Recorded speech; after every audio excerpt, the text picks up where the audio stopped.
but I do need to be done by.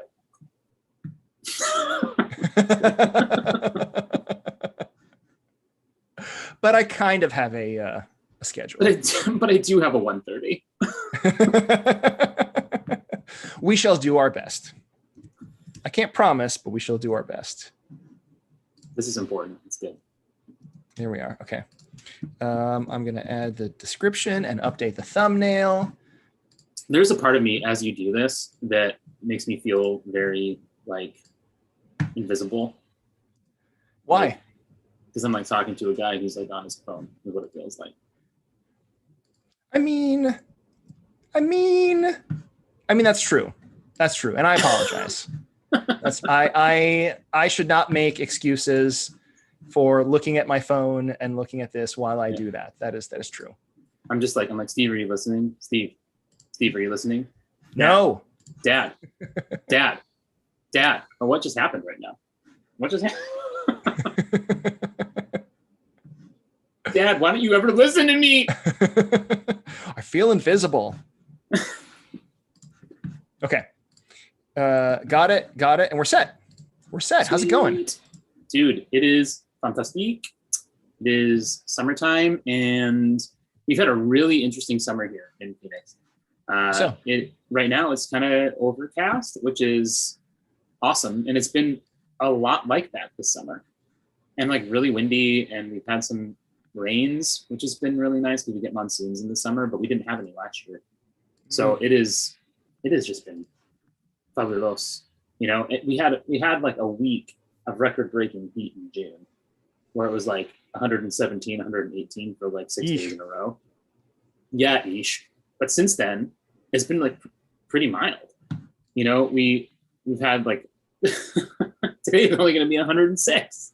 Hey. And then tomorrow's going to be like 93. Wow. That's like a normal summertime for people. Yeah. You know? Wow. I think maybe I've read that wrong. I mean, I hope so for your sake. Yeah. No. Well, wait. Sorry. Tomorrow's 106. Oh. Friday's 93. And Okay. then Saturday 91. And Sunday is supposed to have a high of 88 degrees. What? And then 100, 104, 104, 102. So like that's really actually pretty mild, you know? What so a respite. Oh my gosh. I've been able to like sort of enjoy being outside in the mornings before the sun comes up. That's good. Without melting. Yeah. I mean, there's like a minor degree of melting, but there kind of always is because reasons. It's more of a softening than an outright melting. Sure. Yeah. You really can gauge the like external temperature of the world by like the texture of your coconut oil in the pantry. Like that's a pretty big tell. It's liquid again. It's a liquid day. Yeah, that does not happen here very much. Honey, is the coconut oil semi-solid? Woohoo!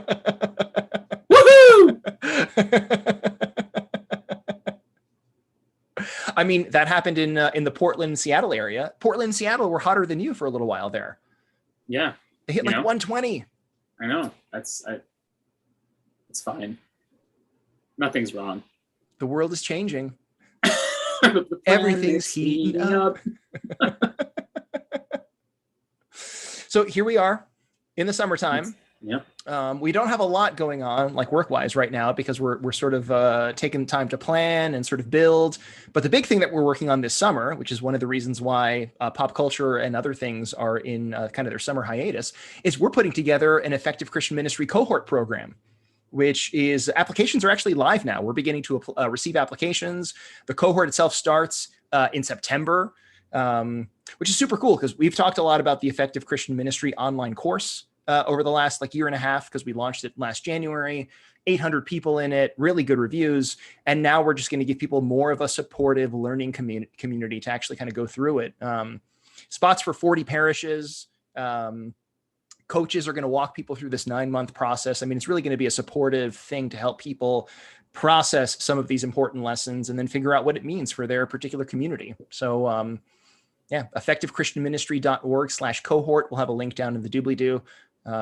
Check that out because that's the big thing that we've been working on work-wise this summer.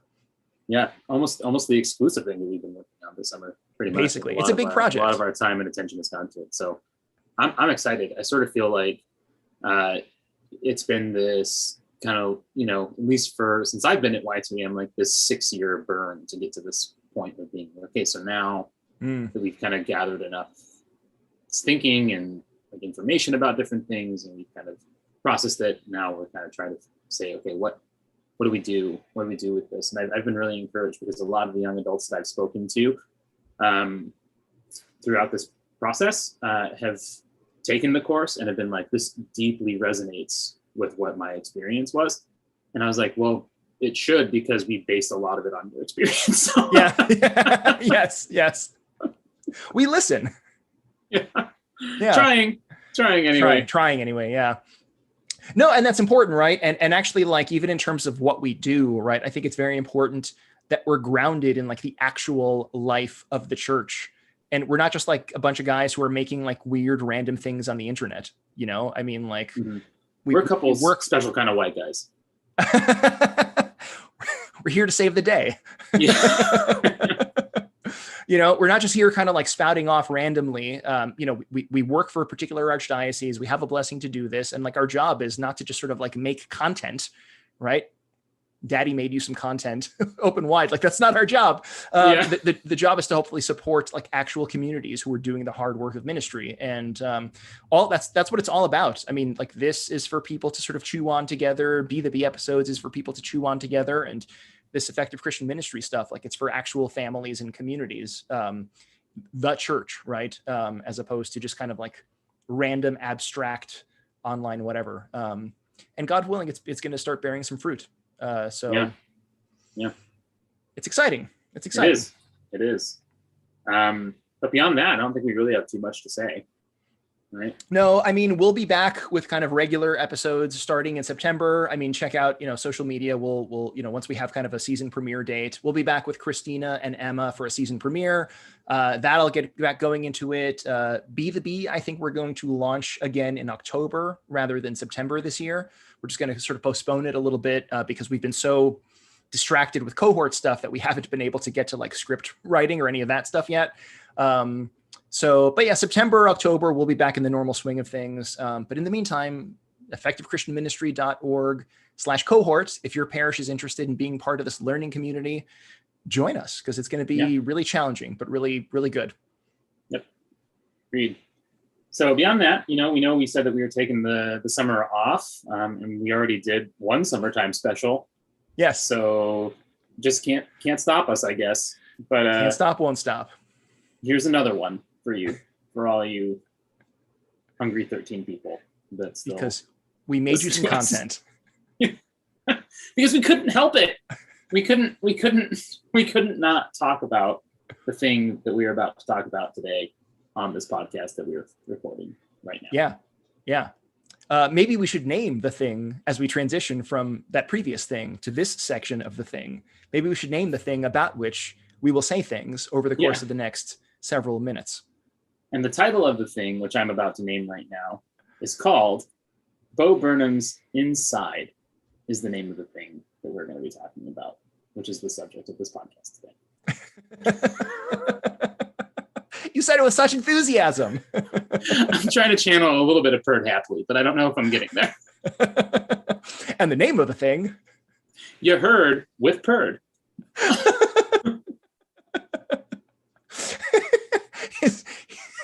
his Perdverts.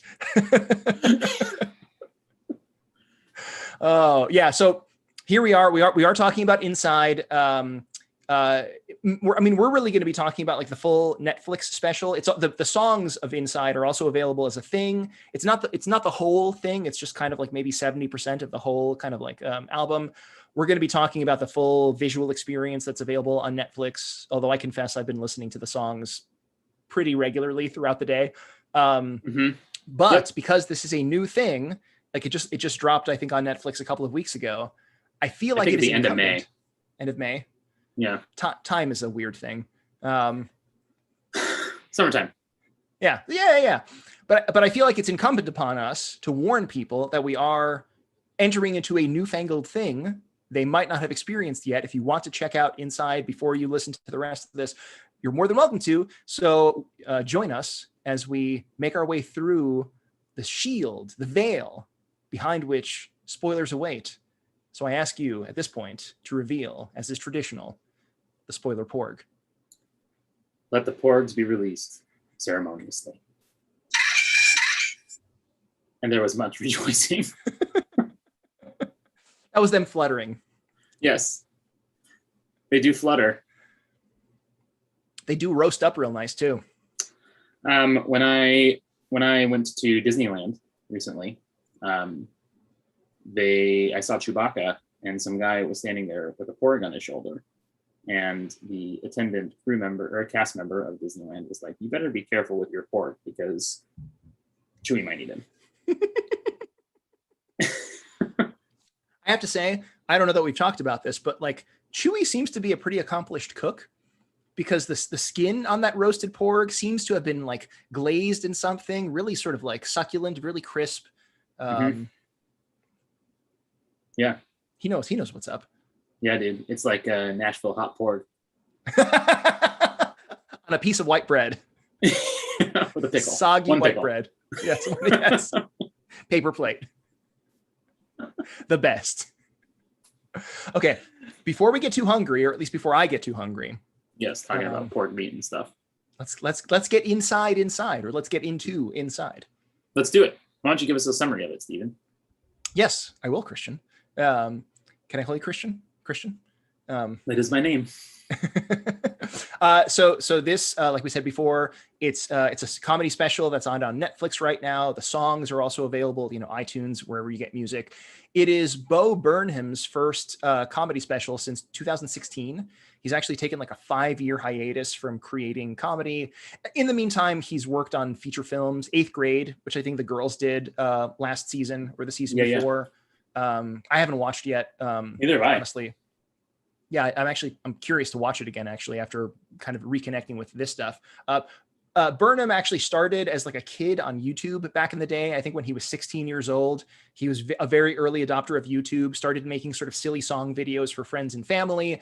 His career kind of blew up since then. He's done a few specials. And this is his latest one, first one in 5 years. And what's interesting about it is that it is written, filmed, and edited just by Bo himself in a room in his house.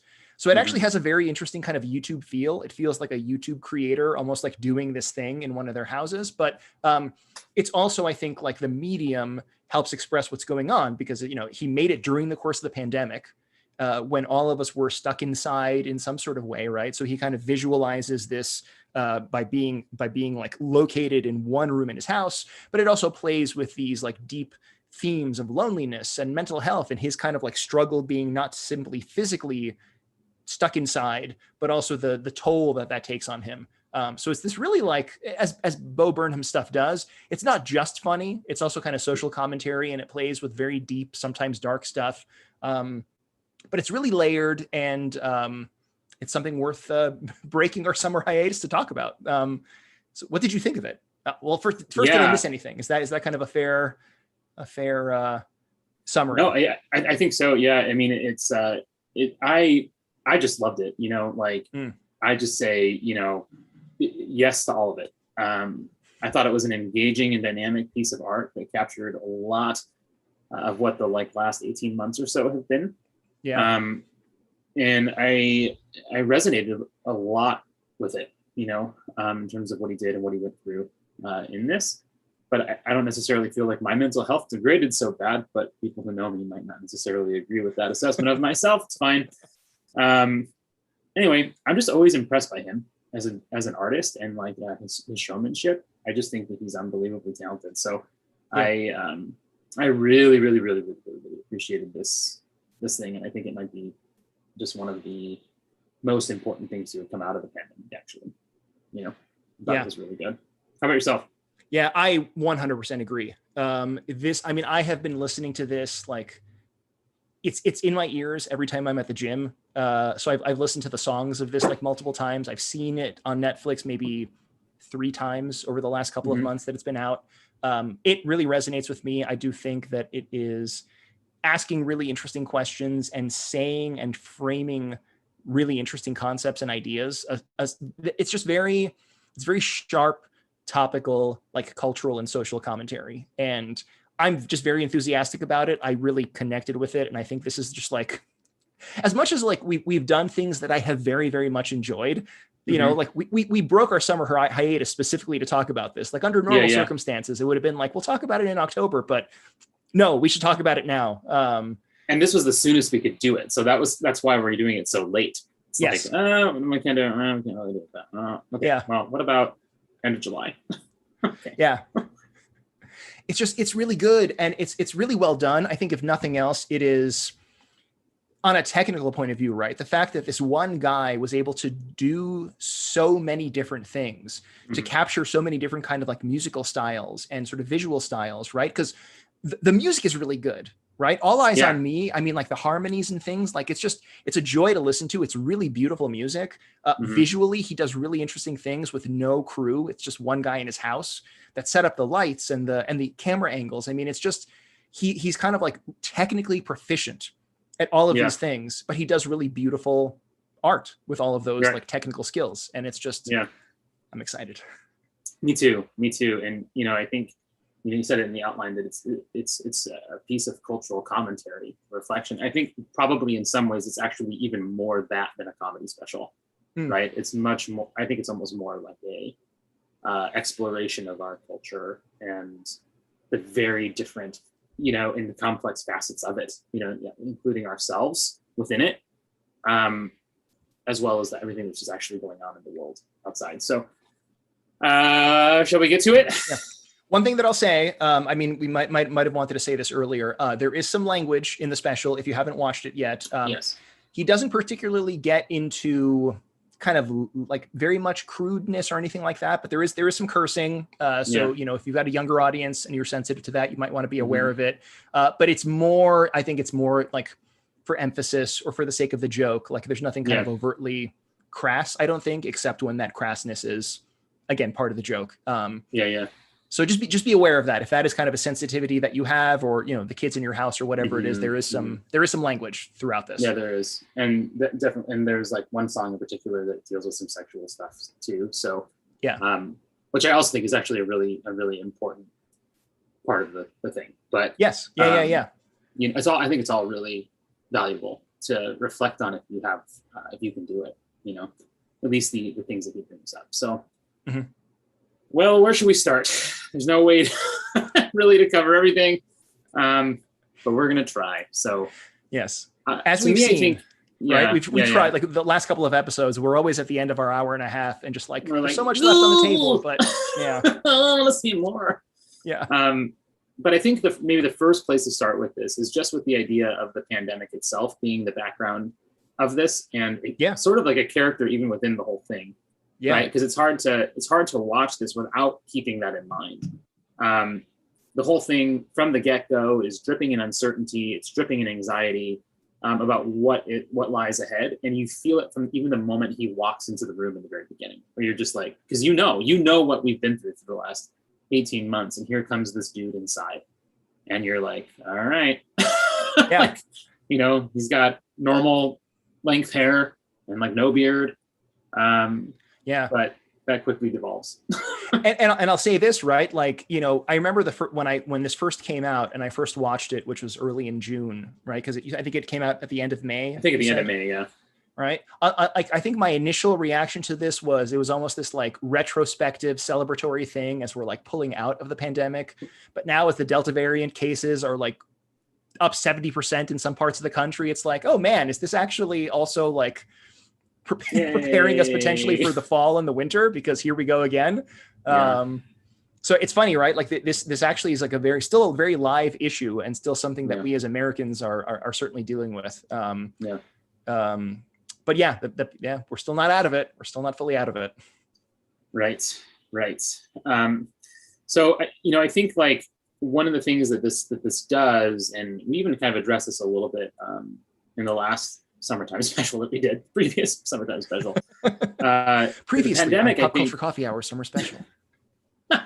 right? The pandemic upended a lot of stuff for a lot of us, and there was a lot of ways of dealing with that. But I think more than any other time in my life, I would probably say the pandemic gave me time to begin observing things kind of in the world and all of that. But it just gave me some time, and I think it gave a lot of us some time and made us ask a lot of really hard questions. And he's definitely no exception to that, I would say. Would you agree? Yeah. This is stuff that we've wrestled with a long time, and I think still have to wrestle with, right? Because those periods of like lockdown in particular, those periods of like very extreme pauses to the normal rhythm of life. Like you're not commuting in the way that you used to before, potentially, right? You're like the normal rhythm of life is just kind of gone. And I think if you have any sort of curiosity, right, about the world, I think that does become an opportunity to just sort of pause, right? And like one thing that's bubbling to the surface here in the United States, that there's a lot of people who have been quitting their jobs over the course of the last couple of months because employers have been asking them to come back to the office, and they're like, actually, I don't need to. I don't want to do that. Yeah. This is an unfit, right? So like even kind of basic rhythms of life, the grind of a daily commute, right? I mean, obviously some people need to be physically in a particular space when they do their job, but I think there's more maybe flexibility and more kind of like asking questions about even some simple baseline assumptions like that. Like why can't I work from home and take a break to go to the gym in the afternoon and have dinner with my family on a nightly basis? Like, do I really need to be at the office physically until 6 and not get home until 7 and not see my kids until I'm like tucking them in, right? These like very interesting kind of community social questions that have been bubbling up at the very least, on top of social structures and so sort of social biases and who's the winner of these kind of social constructs that we've created, right? It's all on the table. Yeah, exactly. And that I think has caused a lot of the division that we've seen, right? Is that finally we're like, all these things are bubbling to the surface, but they've always been there, like issues with different economic structures and race relations and all of that kind of stuff. So for me, I've kind of been thinking, I've been like mulling over the word apocalypse in my mind lately, right? And like when we think about like an apocalyptic something, it's like end of the world kind of stuff. Yeah. Right. But the apocalypse of John, the revelation of John is just that, right? Like it's not a world ending thing. It's an unveiling. There's something being shown. Right. And so in a real way, I do believe the pandemic and Bob Burnham's Inside are apocalyptic. They're showing us what's in us. It's showing us what's happening in the world. And there's a lot of things we need to reckon with, and we kind of just have to deal with reality as we were stuck inside. We couldn't just numb ourselves out by going to, cocktail parties. And I would even probably say numb ourselves out by going to church sometimes, Yes. Like that was taken away as well. And I think it really was an opportunity, a really hard one, but an initiation of sorts into a larger kind of consciousness of reality, Yeah. And I want to stress that, right? Because I think that's such an important concept, right? Revelation as this like apocalypse, as this unveiling, an unveiling of a thing that's already there. Yeah. And you think about this in terms of John's apocalypse, right? Like the full revelation of the kingdom of heaven, right? The reign of God, which actually is at hand. Right? There's that tension between now and not yet. Like it is actually here, right? Like Christ has ascended and it has assumed his throne, right? Like God is actually reigning in the midst of his enemies, right? We're not kind of like fully there yet. But it's the revelation of a thing that is, and that's, and to draw that even further within you. It is a thing, it's like it's at hand, and the way that it's at hand is because he's enthroned within you. Yes. Right? Like that's the wild reality. Yeah. Like, you are the temple. Yeah. Right. Or we are the temple, right? Like sort of corporately. Right. And that becomes that whole sort of Be the Bee project, right? To be able to sort of actually see this reality and to engage and participate in this reality. But when it comes to so many of these like social problems and instabilities, like as we've said multiple times, it's not necessarily that the pandemic caused things. Maybe it exacerbated certain things. But a lot of it was already there. People were already struggling with loneliness. People were already struggling with mental health. People were already struggling with a lot of these layers of disconnection. The pandemic didn't cause it, but the pandemic, because we got rid of so many of these numbing strategies, right? Like at the very least, we couldn't pretend they weren't there in the way that we used to, because cocktail party or normal rhythm of life that we don't really question because it's just the way things are supposed to be. Right. It's that song in the special of like, well, look who's inside again. Right. Yeah. Like in some sense, like this has always been the trauma that's there. Right. I was a kid who was stuck in his room, and now here I am once again, a kid stuck in his room. And that's what we all, the pandemic in a lot of ways perfectly recreated the trauma that a lot of us have endured. And I say that with like a sense of like capital T and lowercase t traumas. Like it just did that. You take away people's capacity for agency. You take away protective figures or whatever, then you're going to start suddenly feeling isolated and alone and abandoned and afraid. There's just no other option, for too many of us. So yeah, man, it was wild. It was a wild ride. It remains a wild ride because again, we're not totally out of it yet. So I'm sorry, I was mostly talking about inside when I said that, but yes, the pandemic also. Yeah. But no, certainly wild ride that made you feel a lot of things, right? I think like this, it's again, the point that you made earlier about this being more than just a comedy special, right? This is kind of like this very reflective piece of art that's kind of dealing with like very deep questions in society. Like it makes you feel things and it pushes you to think things. It's more than just jokes. Yep, exactly. So let's maybe jump into kind of like the thing that's most on the nose here and talk about just what he means when he says that we're trapped inside. So there is definitely that one level of being stuck in a room, but I think that much more of what he's trying to do here is reveal to us that we are actually stuck within ourselves, that we are in this endless loop of self-reference, and kind of this like projecting of our own identity into the world. And what I am most interested in definitely is like, I have some friends who talk about this phenomenon that they call the like, I'm the type of guy phenomenon. Yeah. Have we talked about the I'm the type of guy? Not on the podcast. Yeah. Okay. Yeah. So it's like, I'm the type of guy who, does this kind of thing, or I'm the type of guy who, whatever. And I think that that's what you see with a lot of like bumper stickers. I mean, as a case in point of this thing, right? When you see somebody's bumper sticker and, they're basically using their car as a billboard for their identity, it's very important to that person that it's very important to them that what type of guy they are. I'm the type of guy who likes Star Wars. I'm the type of guy, and even I think in some levels with like Orthodox bumper stickers, you can have the like, honk 40 times if you're Orthodox. Have you ever seen that bumper sticker? Yes. Yeah. Where it's like, I need you to know that like, I'm the type of guy who's like into his faith, but that I'm also kind of funny about it. That I'm not, but but I need you to see it. I need you to see it. I need you to see it. Yeah, exactly. Yeah. It's not just enough for me to be the guy. I need you to know I'm the type of guy. Yes. Which is interesting, right? Because I want to connect this with some of the other conversations that we've been having now for years, right? Because again, we're not going to rehash this because we talk about this a lot, but you've heard us maybe reference in the past that we're in this kind of age of authenticity, right? That everybody is in this kind of like this search for the authentic self, for being who you actually are. Being who you actually are. And Burnham is making this interesting sort of critique of that because all of this, right, is like very carefully curated. And it's not really about sort of like the authentic self. It's about the curation of the kind of self that is being presented outward, right? Yeah. Right. I mean, like White Woman's Instagram, I think becomes really the most on the nose kind of bit about that. Yeah.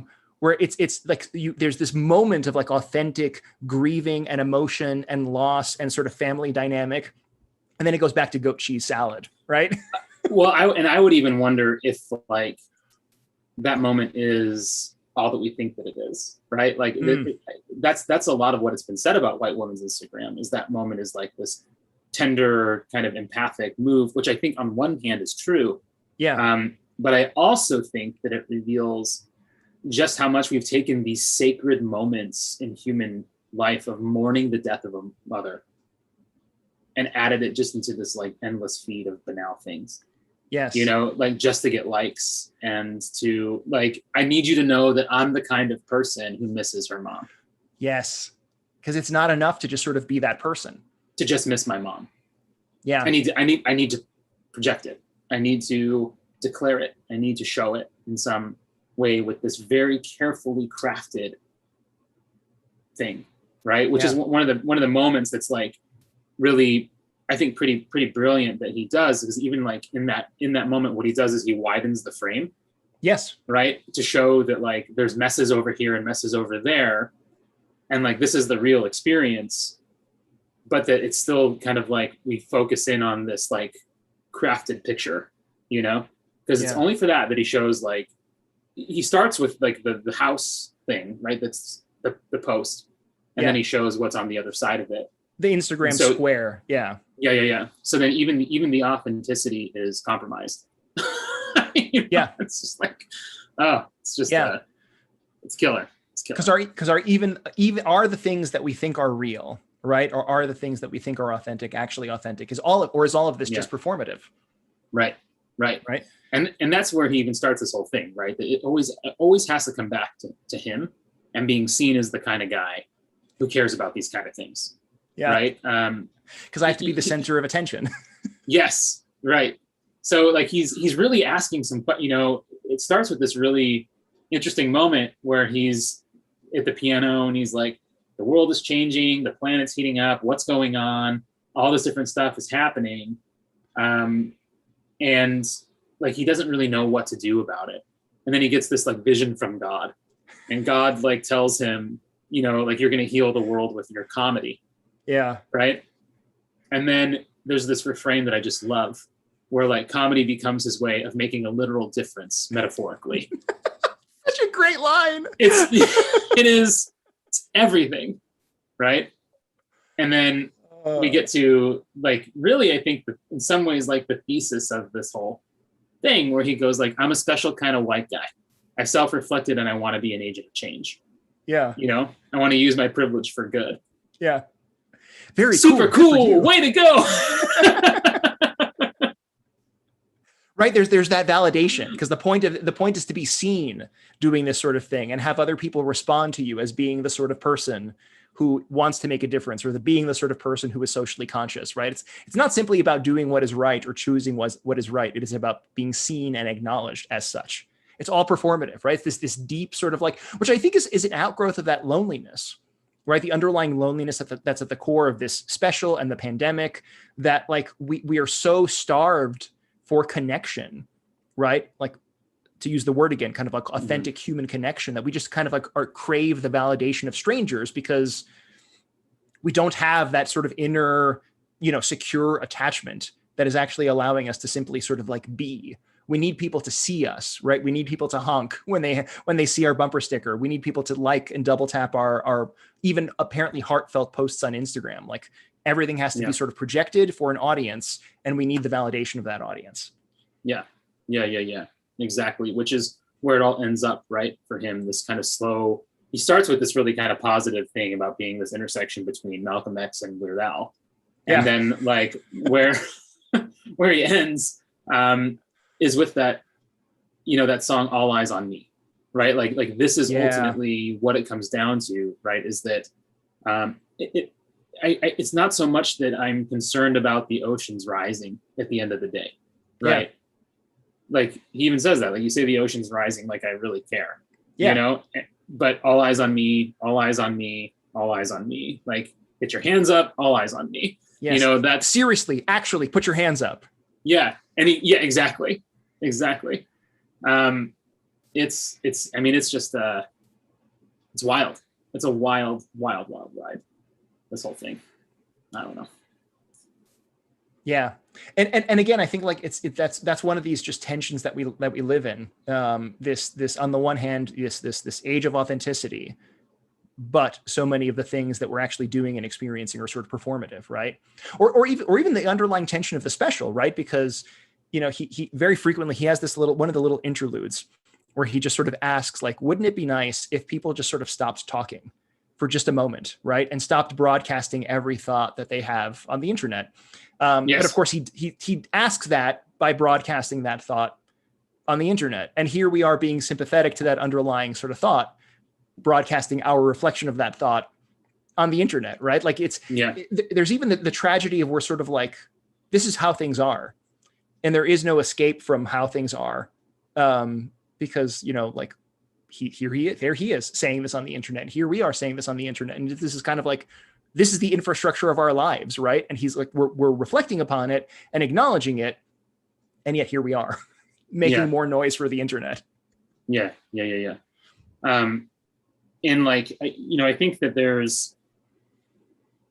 this is, I think, one of the, we talked about white women's Instagram, and I think that is one of the kind of cutting lines through this whole thing, or like the thread that kind of weaves everything all together, right? Mm-hmm. That we want to be celebrated for just like basically whatever. Yeah. But the important thing is being celebrated, right? Like that's the thing. And it could be vapid stuff that gets us that celebration, right? Some random quote from Lord of the Rings in a tribute in incorrectly attributed to Martin Luther King, which is such a devastating line, right? It's like you're not even doing the bare due diligence of it's just a nice quote, and he's a nice guy. I know everybody's gonna like it. Well, and I think that like even that actually gets down to another one of the ongoing themes of like whiteness kind of like being a thing in it, right? That like just kind of like co-opting like the person of Martin Luther King to kind of add like a level of credibility, right? Or a level of depth, or a level of, because if I just said not all who wander are lost, and then said like, Lord of the Rings, people might be like, oh, here's this nerd person. And then it's like, if I said not all who wander are lost and attribute that to Martin Luther King, it's like, there's a woke white woman, right? She's like, yeah. But like, I think that's what's one of the things that's so fascinating throughout this, because he constantly, whenever he refers to himself, he like emphasizes his whiteness, right? Which is unusual, I think, kind of like in a lot of these kinds of things. He doesn't just say I'm a special kind of guy. Yeah. Right? He says I'm a special kind of white guy. Yeah. And he pronounces the H too sometimes. White guy. Cool whip. Right. But that makes us uncomfortable, which I think is interesting too. Cause like, I remember I shared it with some people, and one of the questions was, why is he sort of taking pot shots at, a white woman's Instagram when a woman of color's Instagram would have similar sort of stuff? Which again is like the interesting way that we're kind of like wrestling with these things. Cause I didn't sort of say it in a response, but my initial thought was, I think it's interesting that intellectually, I think we all sort of realize that like whiteness is made up, right? All race on some level is like, it's made up. And, whiteness in particular was kind of invented to justify some not very good things to people who didn't fit that category. Yeah. And like, maybe it's okay if we can make fun of a thing that is made up, and then sort of understand the consequences of what it is that, that so much of society is sort of grounded on things that are made up and not particularly healthy. Which I think is part of that, part of him wrestling with this, right? Because he has a platform. He has a platform as like a white male in particular, who, mathematically speaking, tend to get more of a platform sometimes than other folks. And like all he can really do is sort of like poke fun with his satire at things that maybe need to be like bubbles that need to be burst a little bit.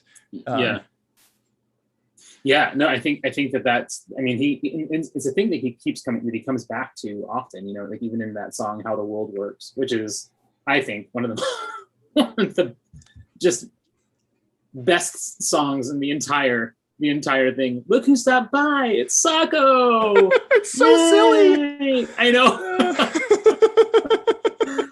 But like Sacco poses this really important question, I think, in it, right? Where he says, like, why do you rich white people insist on seeing every like socio-political conflict through the lens of your own myopic self-actualization? Yeah. Right? Like, I mean, and that really is, I think, a really good question that kind of ties into this whole thing about like wanting to be seen as like the kind of guy who sees these things, right? But again, the importance is not just that I see these things, but I want you to see me seeing them. Yes. Right? Yeah. But if you don't approve of that, I don't know. It's interesting. There's an interesting dynamic here, right? Because we've talked about issues of race in the past on some of these episodes, and they're so hard because like, sure, we are just these two white guys, you and I, that like don't understand ourselves kind of like in the context of our own whiteness, and what that means as a cultural reality, that's embedded in stuff, right? And just like, and we were talking a little bit about this offline, right? That whenever it becomes an issue of like a question of race, whenever race is cited, often the way we talk about things is like, well, I saw this black guy at the store who did this thing. Mm-hmm. Like we would, but if we just said, I saw this guy at a store, what's the assumption? The mind automatically feels that's a white guy, So white kind of becomes the invisible norm, which is what makes it like so pervasive. And I think like why we tend to like react when he's talking about a white woman's Instagram, because I definitely wonder, like, if he had commented on a black woman's Instagram, that would have been a very different song.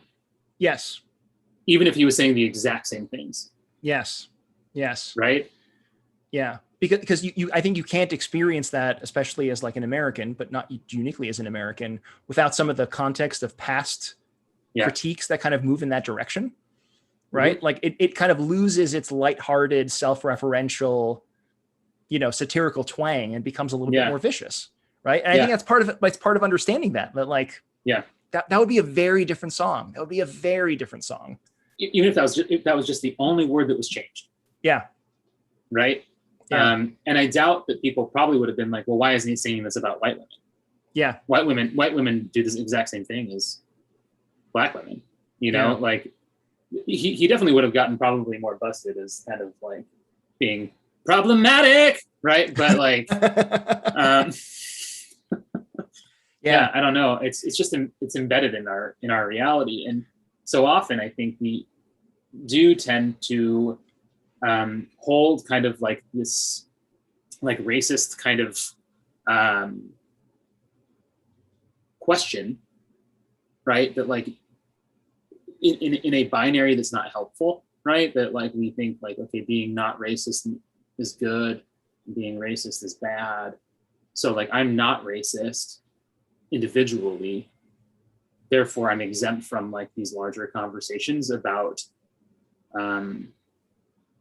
cultural realities, like, well, I'm not racist, and I need you to see that, by the way. Yes.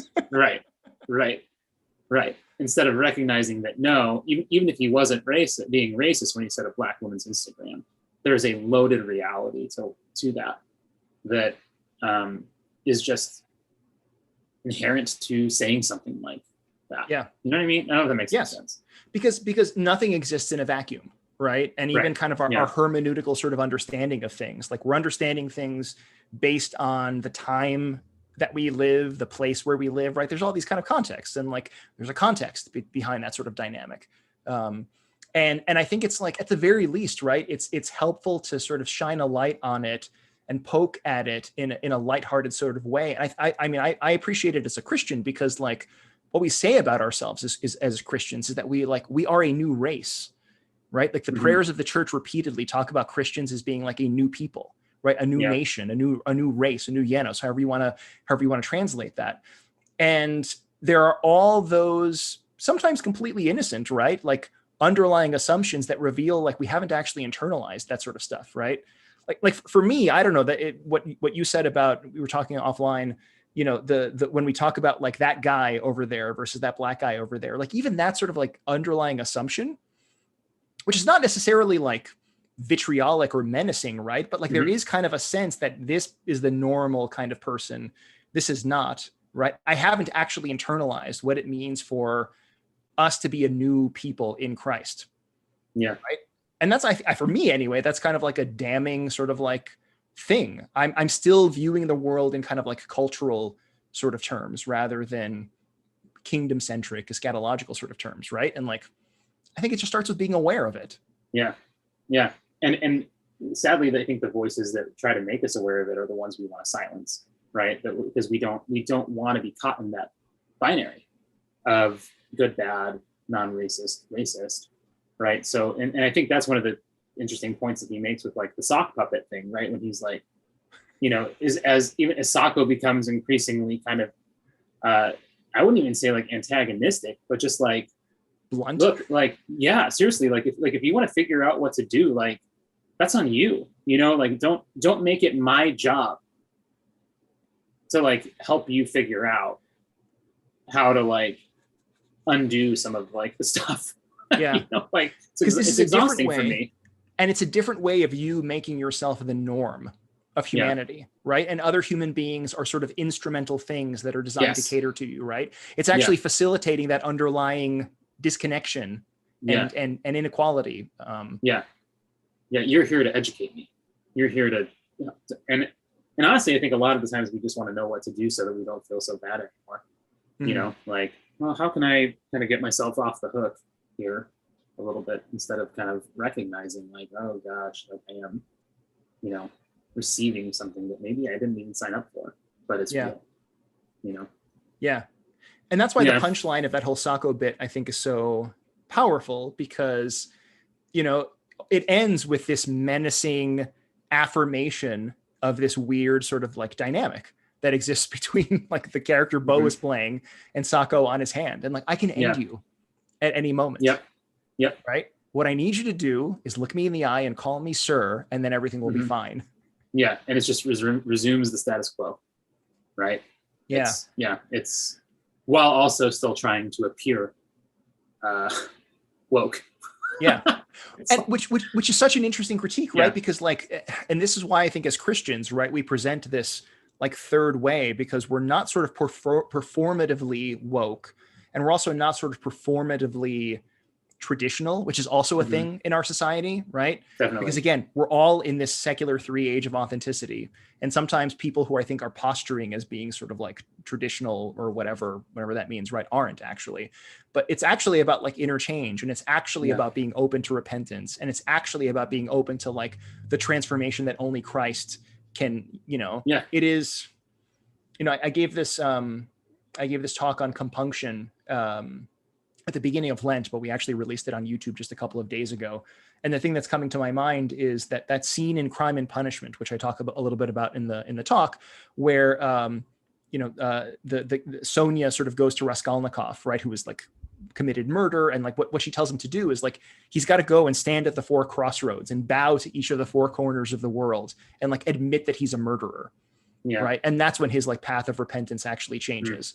And he bows before the 4 corners of the earth. He doesn't actually like perform in front of everybody. It's just this like actual inner acknowledgement that like I have work to do, you know, and I have to I'm a murderer, but Christ can heal me. And we don't do that. We'd rather sort of like bow and scrape in public and do these things ourselves, right? Project crosses on ourselves, right? And like in the problematic sort of video, rather than actually allow the cross to be projected onto us and actually allow ourselves to die upon this cross. Or, well, to nail ourselves on it, right? In a real way where there's blood and suffering and loss, right? Which is, I think, where, you know, he, you know, takes himself in that, again, in that opening song where he decides he's going to change the world with comedy by making a literal difference metaphorically. Yeah. Right. Because when he comes back to like, should I give away my money? Like, no. Yeah, like, no, that's the thing that I should not do. Instead, if you wake up in a house that's filled with smoke, just call me and I'll tell you a joke. Yes. Right?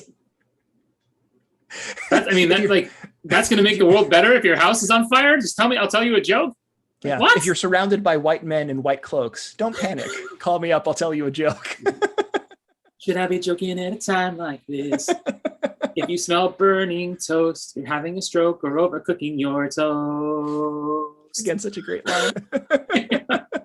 His one moment toward like, I'm not going to joke anymore, and even that becomes hilarious. Oh no, did I lose you? Where'd you go? Am I alone?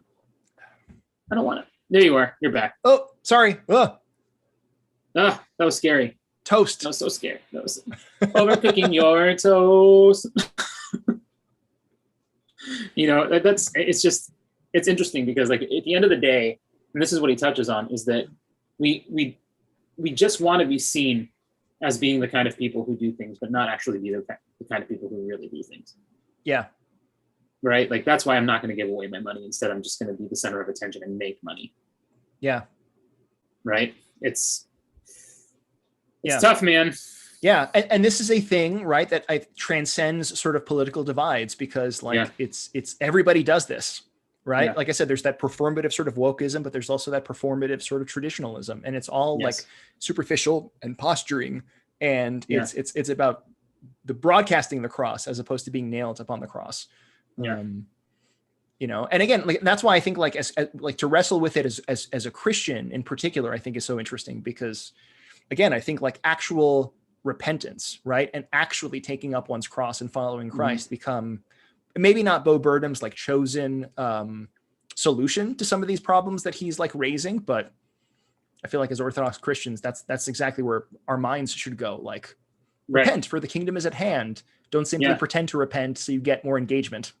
Because I do think there is a like the move of like wokeism, right, is the impulse behind it, I think, is a godly one, right? So like to see reality, to want to engage with the world in a meaningful way, and all of that kind of stuff. Like I really believe that, which is why I think maybe there's a difference kind of between being woke and waking up, right? Yeah. Like and being awake. Does that make sense? Yeah. Because you read like the lives of the saints, and like these people, a lot of the saints that we come across in like the prologue and stuff, it's like they're these wealthy people and whatever, and they become Christians, and then they don't make a literal difference metaphorically, right? Like, what do they do with their money? Give it away. They give it away, right? Like that. Like that's just the thing that they do. They wake up to the reality of like, why do I have all of this stuff when my brother has none, right? Like Saint Simeon, the theologian, says like, a Christian could never be content with having more than his neighbor. And that is like, that's an indicting statement. Because I have more than my neighbor. And I'm pretty okay with it. Yeah. Yeah. No. Yeah. No, it's hard, right? Like, and that's the difference between like actual truth versus the posturing of truth. Yeah. And I think that's some of the commentary here, right? Because I think like, it's because his ire is directed at the sort of infrastructure that facilitates all of this, right? Which it's not just the internet, right? And I think it's not just social media and all these things, because I think even like Bo realizes there's certain like levels of disconnection that pre-exist, the creation of these things. But there's something about the infrastructure in which most of our attention like now lives that has kind of exacerbate this, which I think is like some of the commentary, right?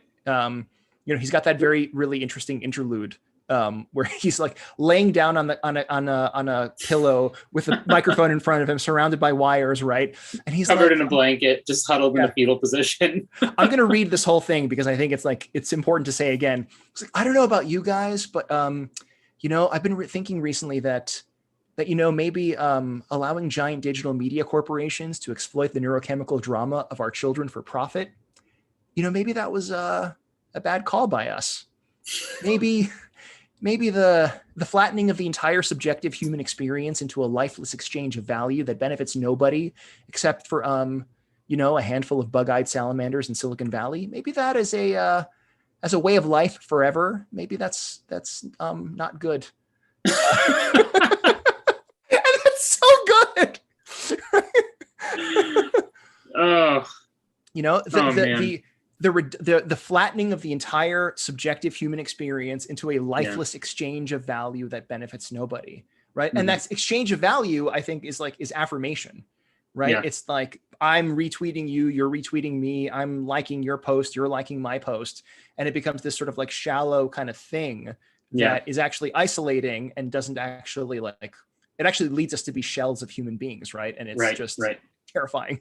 Which is, I think, is like a wild kind of, I think, critique of his, even on just like, you know, like woke capitalism, right? Mm-hmm. Like this kind of just like, look, I'm the kind of guy who cares about this kind of thing, right? Like he's got that whole kind of like being a consultant to these different companies, right? That he's like, you know, the question is not, will you buy Wheat Thins, but will you support Wheat Thins in its fight against Lyme disease, right? Like that's, you know, like that stuff is so good. And I've even thought about this too, like kind of on like the church level stuff. Like, you know, when I go to church and I see people driving a Tesla, they're, you know, I mean, and I'm not like, I think Teslas are gorgeous and I would love to have one, you know, don't get me wrong. Yeah. But I think the question for us becomes like, why? Like, what's driving the desire for the Tesla, right? Is it that it's kind of becoming a cultural icon of status and who you are and what kind of person you are, that, you know, you're the kind of person that can afford a Tesla and like all of that kind of stuff, right? Yeah. And when we praise people on getting a Tesla, generally we praise them like, what a nice car, like this thing is so beautiful and like I can't believe how cool this is and the technology, blah, blah, blah, blah. We're never just like, wow, like you really care about the planet Earth and don't want to add to the carbon emissions in the world. And that's probably why you bought this Tesla, because you're just so concerned with like the ecosystem and like, you know, that your love for God's creation is probably what drove you to buy this thing. And it may be, I'm not saying that it's not, right? I'm not saying that anybody who owns a Tesla is not driven by that. Yeah. However, that's not the narrative that we go to, right? Yeah. We go to the thing itself and we're like, whoa, you have this thing? You're so cool for having this thing, you know? And I mean, I remember like with brand name stuff, like in high school, right? Like, sure. Like in my school, Adidas was cooler than Nike. That was just the reality. Like if you wore Nike, you were kind of geeky. Wow. Like the cool kids were Adidas. How Euro. And Puma was like second maybe to the Adidas. And Nike was third? Yeah. Wow. Because what kind of shoes you wear says a lot about the kind of person you are, Steve. Yeah. The logo that you broadcast into the world, right? I'm a Mac. I'm a PC. Is it a swoosh or a check or a whatever? Yeah. Yeah. Yep. Yeah. And so like, I mean, I this is like not on the outline, but I think like it's worth even thinking about, you know, is Burnham making a commentary or like, is the problem the internet? Right? Is the problem that there is this technology that exists out there, right? That connects us in this way, or is there something about how this thing is designed, right?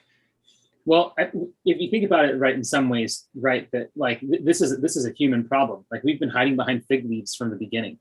You know, like we've had fig leaves in front of us for forever, wanting to hide the parts of us that we don't want seen and projecting certain images. Jesus dealt with this with the Pharisees, right? Which is why he has these things like, don't let your left hand know what your right hand's doing. When you pray, go into your room and do it quiet and pray to your Father who sees you, right? Like all of that is to like, you know, get in touch and to strip away those external projections that are ultimately not necessarily coming from bad parts of us. They're coming from good parts of us that like want to help us get loved and be loved and all of this kind of stuff.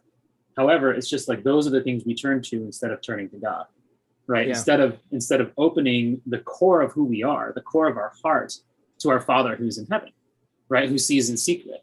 Instead of opening our pocketbooks to Christ who sits at our front door. Instead of opening all of these different parts of ourselves so that we can be like, so that we can encounter the God who is within, right? Like this is the kingdom of God within you. To strip away, not to, it's, you know, like, I don't want to like pathologize even some of these things. So I don't necessarily think they're pathologies. I just think that they're like parts of us that are run wild, you know, like we've gotten just kind of like, whoa, like rein it in. Because there is some reality, I think, of needing to be seen. Yeah.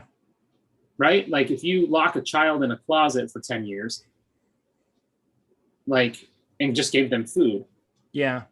You would not really have a person there. Yeah.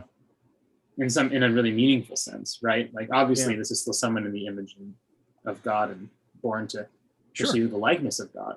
However, like, would they be able to speak?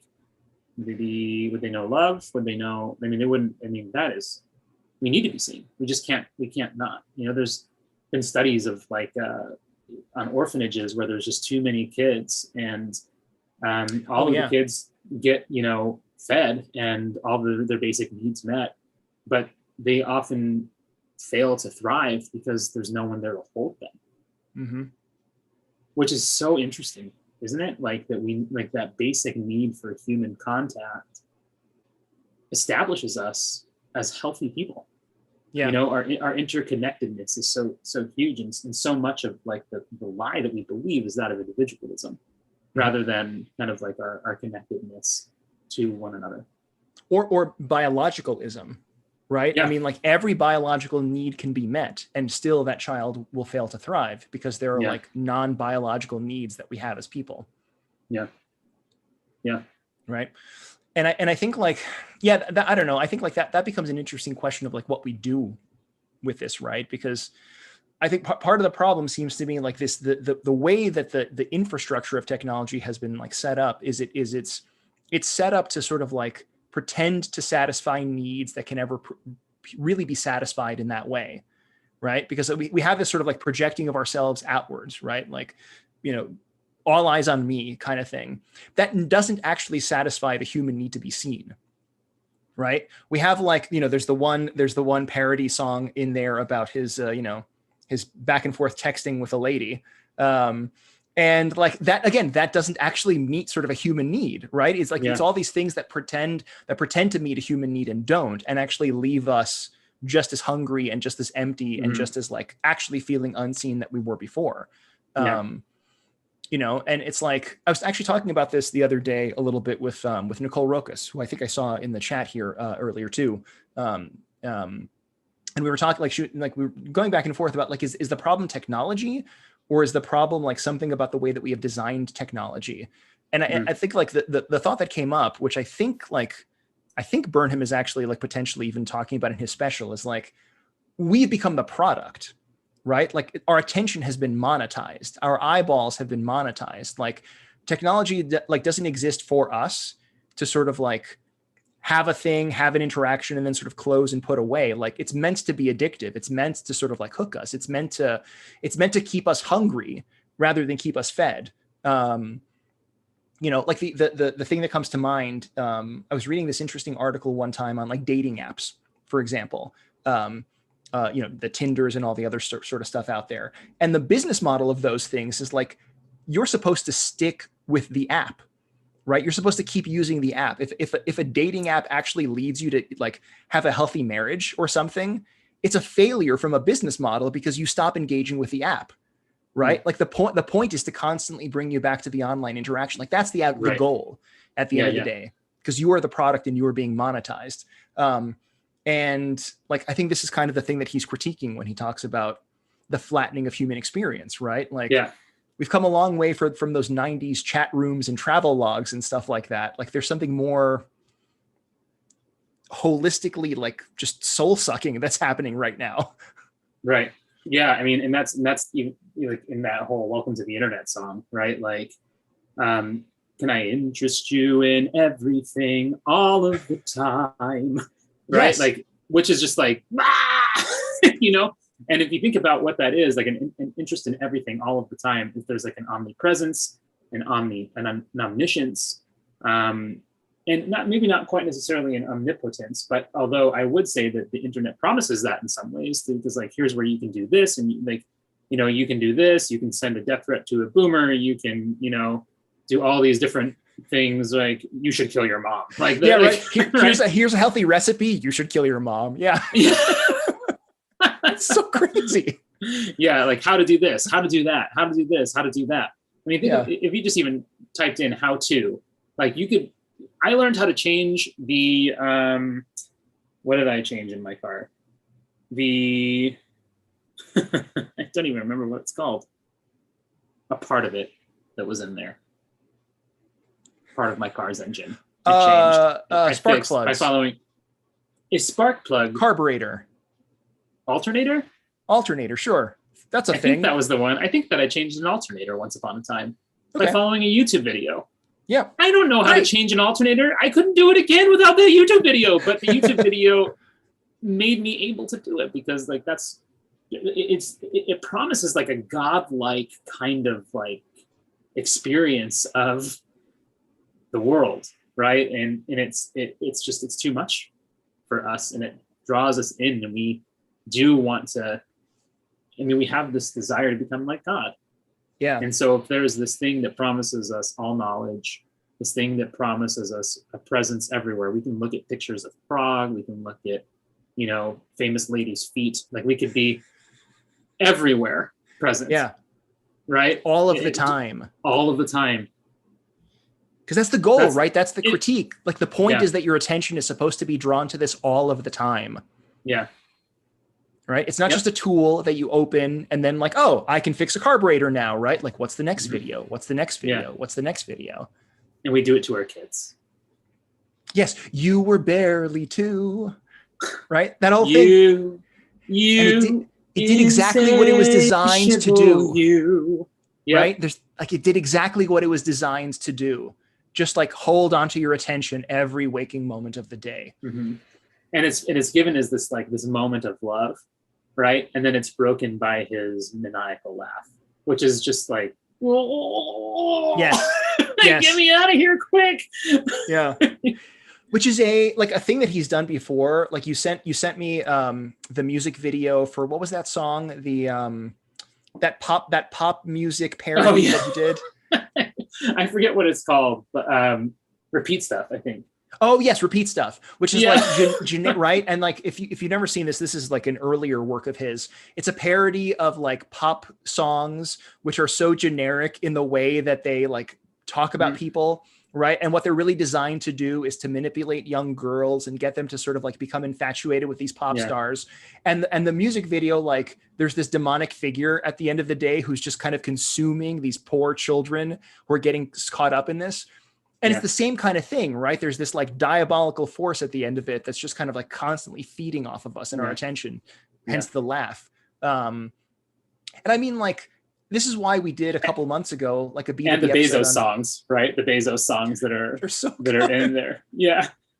Did it. Right? Zuckerberg and Gates and Buffett, amateurs. Drink their blood. Come on, Jeff! You did it! This is why, right? This is why we did a couple of months ago, we did a B2B episode on like social media fasting. Because I think as a church, like we have a sense of putting limits around food and putting limits around other kinds of indulgence.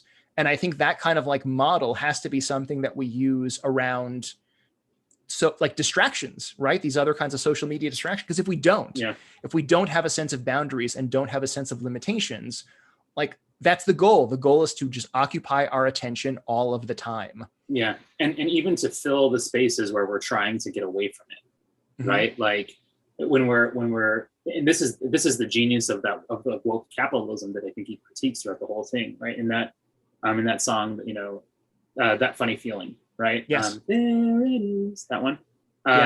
When he's, what? I'm just thinking of some of the verses from it, right? Like, something Etsy agitprop Bugle's take on race, right? 100%. Yeah. Bugle's the corn chip, right? Yeah. And well, and that's how he begins the song, right? He says, stunning 8K resolution meditation app.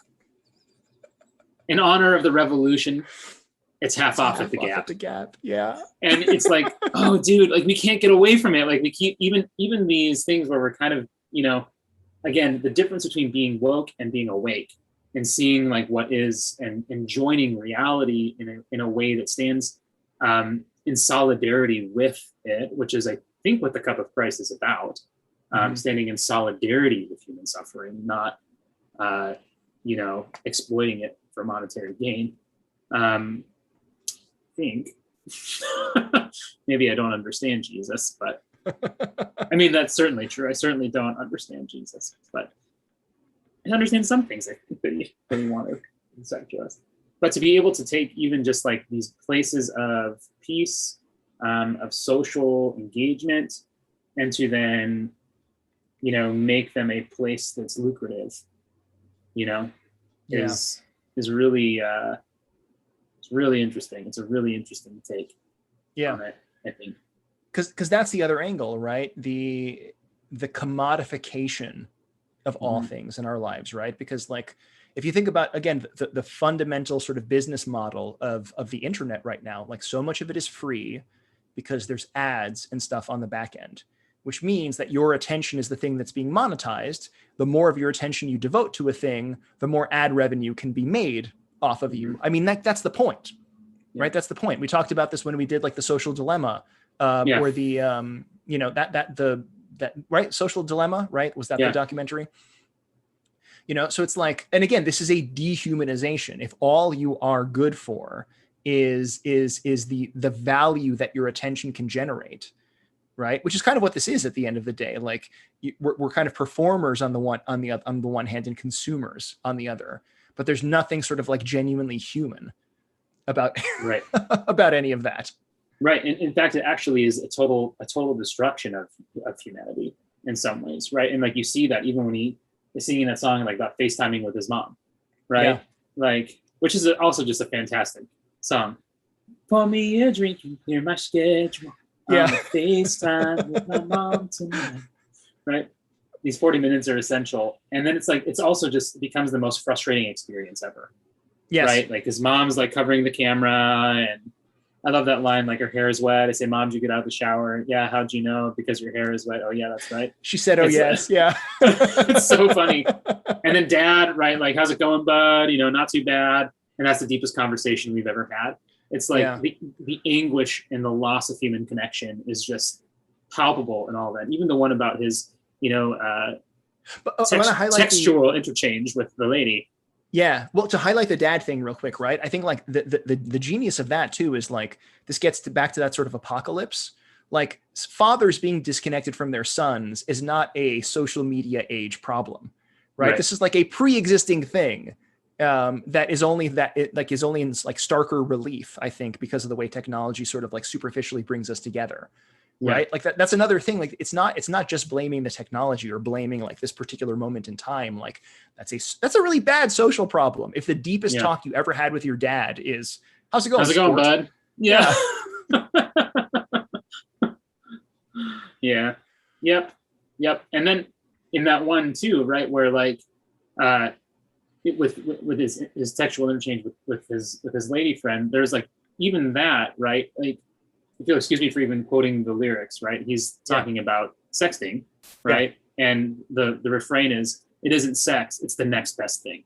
Yeah. Right? Like, really? Like, this is the next best thing to like the most intimate human encounter that we're capable of? Like, I mean, seriously, it's to say the internet was made for nights like these. And the whole thing is like riddled with anxiety and self-curation, right? Yes. Like and lies. Lies. The song could so easily be offensive if we read it through one lens, but if we read it through a different one, through this kind of question of like human experience and need for connection, it's actually, I think, really powerful. Like when it ends and he's just talking about like being alone with the phone dead, with one hand on his phone and another hand doing something else, but like Like there's something to that where you're just like, and then he, in the video at least, like he like licks the phone. Yes. Right. Which is, again, like you could easily read this in one way, but then if you really let that settle, that like this is the next best thing to human encounter, is being alone and you're stuck inside your home with one hand on your phone. Yeah. Like that is that song is a gut punch to me. I remember when I listened to it at first, I was like, oh, that's pretty funny. It's pretty funny. And then by the end, you're just like, ugh. Yeah. Yeah. You know? And there's another line that I want to highlight, right? Because it's because the layers to this, right? Like it's that commentary about this relationship that we're having with objects, right? Mm-hmm. Or at least that's one read of it. But there's also the line where he tells the girl that he loves her, that he loves her. Now please send a picture. Yeah, right? yeah. Yep. Which is like such a lie, right? Like again, there is this pre-existing disconnection and objectification of the other human being that's there. Yeah, it's just become sides. Easier. Yes, on both sides. That's become easier, I suppose. And maybe some of the commentary is like, we've already turned other people into objects. And now we've sort of like cut out the middleman and just have relationship with objects. Objects, yeah. Right? Yeah, even the point where we, you know, because there's also that one line. I remember like it really sticking with me when he says that he's wearing just a top hat and she responds LMAO. And his response But I doubt that. Right? Like it's so, and it's true, because like there's times for sure when I send LOL and I am not LOLing. Yeah. Like I'm like, or maybe I'm just like, I just think that's funny. Yeah. LOL. Humor activated. 101, which is what LOL looks like. Oh, really? Think about lowercase. Oh no, yeah, you're right. I thought you were saying like something about binary. I was like, what? No, I got confused. I'm a simple man. I don't speak salamander. I'm sorry. These bug-eyed salamanders in Silicon Valley. Yeah. Maybe that was a bad move. Yeah. Forever by us. But I think he points to like, it's all falling apart, right? Like that's what that, this funny feeling is all about, where he says like 20,000 years of this. Seven more to go. Oh, gosh. That's so bleak, right? Well, and the bleakest image, I think, in that whole song is when he says a gift shop at the shooting range, a mass shooting at the mall. When and again, it's apocalyptic. There's this kind of like interwovenness between our relationship with buying and death. Yeah. Our relationship with consumption and death. Like they're two sides of the same coin. That if ultimately establishing ourselves as the kind of people who fill in the blank, but not actually be in relationship with one another or do other things, like the only place that it leads is death, dissociation, and derealization. Like those are the places that all of these things lead. Yeah. Yeah. Which is another kind of like mental health issue that he brings up a couple of times in the special, disassociation, right? Googling disassociation and not liking what you find or hating what you find. And there's that bit earlier, right, in his turning 30, where he's, the Zoomers are telling him that he's out of touch. And he lashes out at them. He's like, when you develop a mentally unhealthy dissociative disorder in your late 20s, don't come crawling back. And what that is. I'm turning 30. Right? Ooh. I needed to Google that because I wasn't sure what disassociation was. And it's apparently this sense that you have lost touch with like what is real. Yes. Right? Which is becoming this thing because so many of our interactions are curated digital ones and zeros. Like people are losing touch with reality. Yeah. Well, and to take that even to that, there's that little monologue where he's like, the outside world exists only for the sake of the digital world, which is the far more real world. Yes. Right. Like I go there to take pictures of me standing next to like avocados and, to the history of ice cream museum so that I can make, these posts on Instagram that you will like, and I can feed this need to be seen. Right. Yeah. And to make some money if possible. Right. Yeah. But it's not ultimately about connection. I went to Disneyland with my family. I mentioned this, and just the amount of times that I saw people taking selfies, I was just like, like, are you enjoying your time here though? Like, is this fun for you? Like, are you happy? Or do you just want people to see you in mouse ears at Disneyland? Yeah. You know, like at one point I was in line, I saw some guy live streaming himself in line for the Jungle Cruise. And I was like, what's happening right now? This is, and I saw like on his Facebook Live, just like heart, happy face, happy heart. And I was just like, I don't even understand this. I don't know what's going on right now. You know? Yeah. It was just wild. It's like, not only do I, need you to see me seeing these things, it's also, I need to see you seeing me seeing these things. You know, that it's fractals of self-awareness. And the word there that I think is really powerful is need, right? Like these are deep-seated sort of addictions.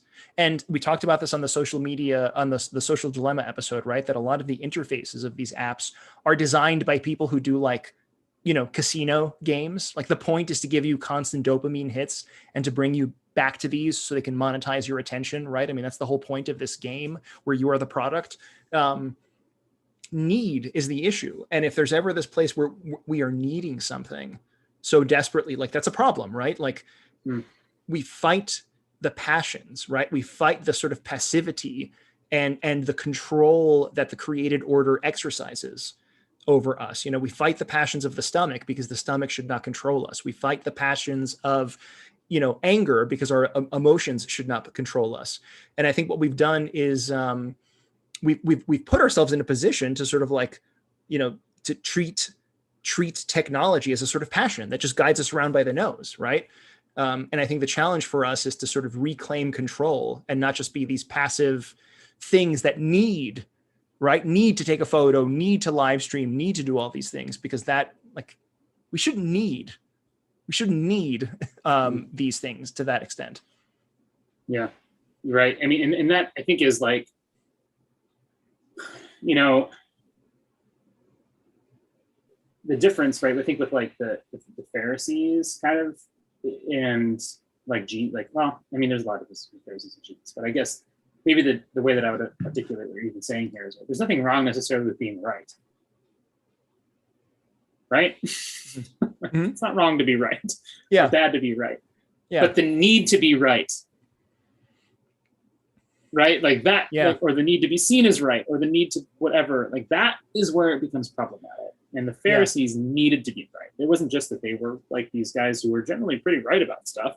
Like they're good dudes. This is the thing, we paint the Pharisees as like these, red-eyed people that are like there waiting in the shadows to kill Jesus. But really they were good people.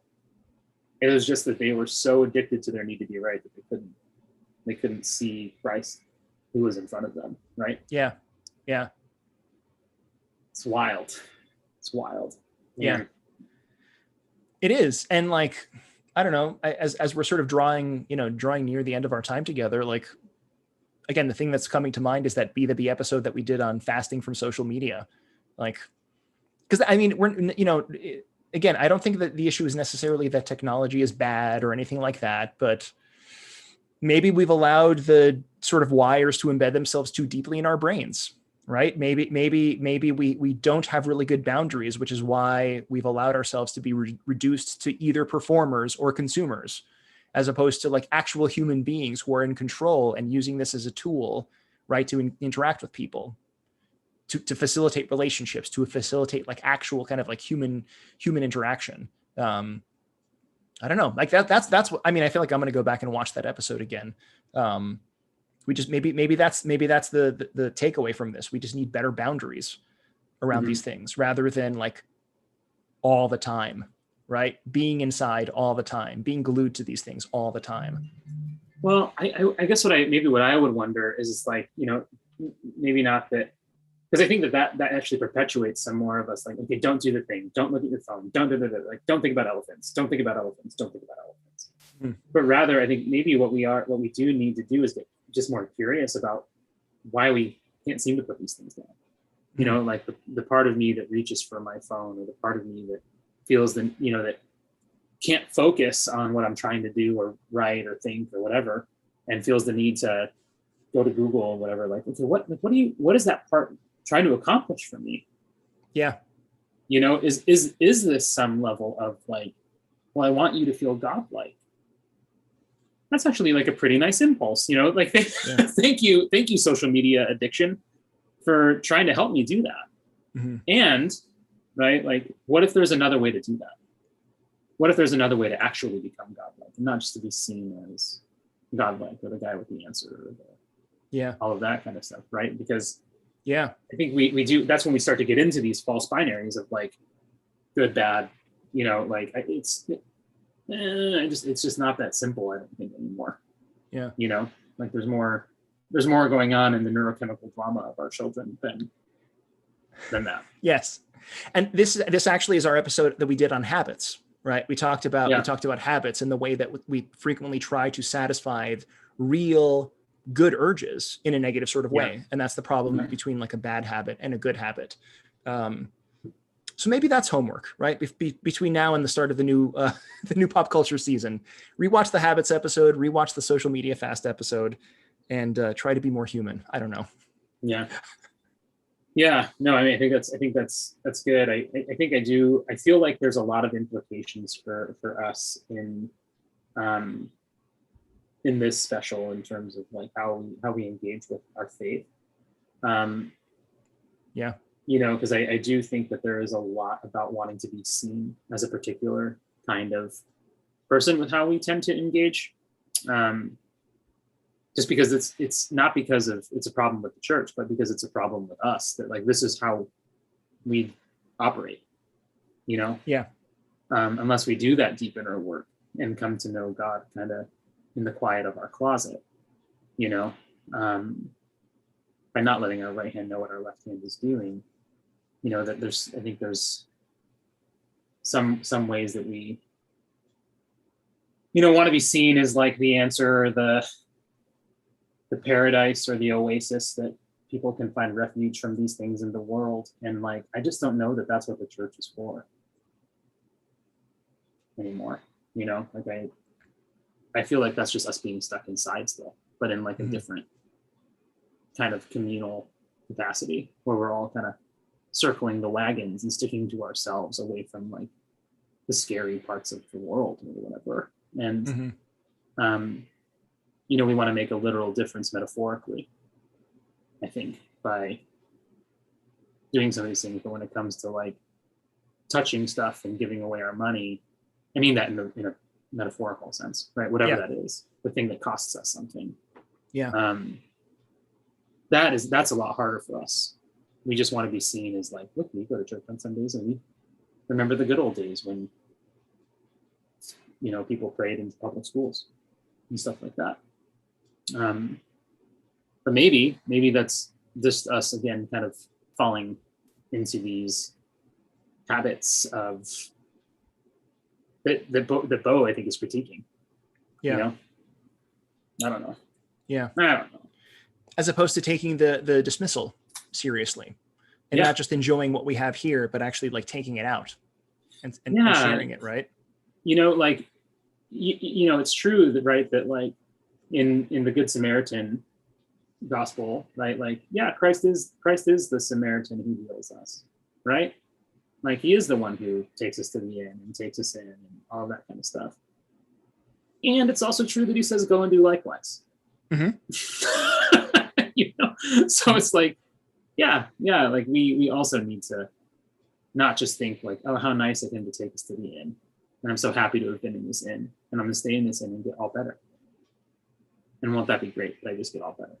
Yeah. It's like, no, you go find those who are beaten on the road and go care for those who are beaten on the road, you know, with no hint of repayment. Yes. You know what I mean? Like, it's both. It's both. It's both. Yeah, we get into problems this week. Whenever we find ourselves in dualistic thinking, I almost always believe that disaster is on the other side of that. Oh yeah. Only a Sith speaks in absolutes, except for this statement, which is also an absolute statement, but it's an absolute statement about Siths, so it kind of cancels out. So, but really, only a Sith deals in absolutes. Yeah. Are you a Sith, Obi-Wan? I don't understand what's happening. Is this an SAT question? Like, my logic brain is breaking. That sounds pretty absolute, Obi-Wan. From a Sochan point of view. Stop speaking in riddles. What I told you was true. Except not really. From a convoluted point of view. Anyway, I loved this. This was fantastic. This was good. And I'm glad we got to do another pop culture, you know, Me on too. our, we broke our pop culture fast to come back for a special episode. And we'll be back in September sometime. I don't know when exactly, but I don't know. Look out for that, but don't look too carefully. Go and be a human. Yes. Do the human things. Mm-hmm. All righty. Even when no one's watching. Especially when no one's watching. Yes. Yeah. Yep. All righty. Well, I think we're done. I think that's it. Okay.